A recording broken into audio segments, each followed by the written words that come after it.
the voice of, at least in the octagon of the UFC. Thank you very much. And you come from, how does the gene pool work in your family with the voice? I mean, you guys have amazing vocal boxes. I mean, Well, is I that? appreciate that. But, you know, have you ever heard our dad? He was a drill sergeant in the Marine Corps, and I was raised with, come to dinner. You know, I had all that my whole life. And even Michael, my brother, the Ready to Rumble announcer, we both say he had the best pipes of all of us. So let's talk real quick just about UFC.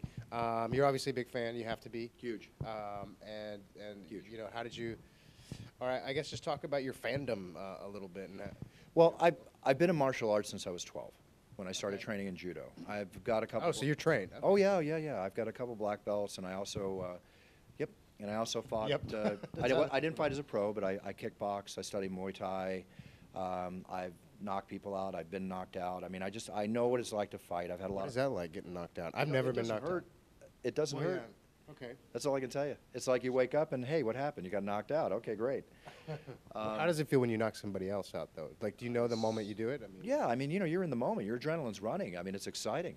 Yeah. Absolutely exciting. But I grew up in Philadelphia and Texas, and then I moved to Malibu when I was 15. So I had a lot of street activity, believe it or not, even in Malibu. So I know. Boo, man, the boo is tough. Well, People was a surfer. So, Right. they're very territorial, and they get kind of crazy from time to time. And then there's the high school. You ever been in a fight in the water? Like, that's got to be hard because you got the waves to contend with, and then you don't have any balance. You and shut you're those kinda- down real quick. You don't want to be fighting in the water because honestly, somebody can get seriously hurt. Okay. If not die. You don't want to Don't do fight that. in the. Oh, in the I have a show called It's Time. It's on the Sherdog Radio Network, but it's at my site, which is bufferzone.net.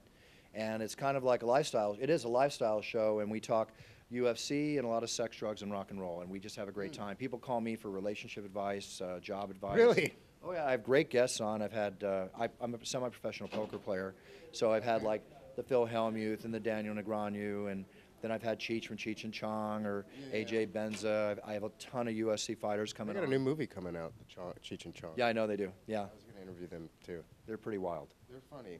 I was going to see if my idea for that, and don't take this when you interview them, is if weed is a gateway drug, let's try out some heroin, let's try some acid.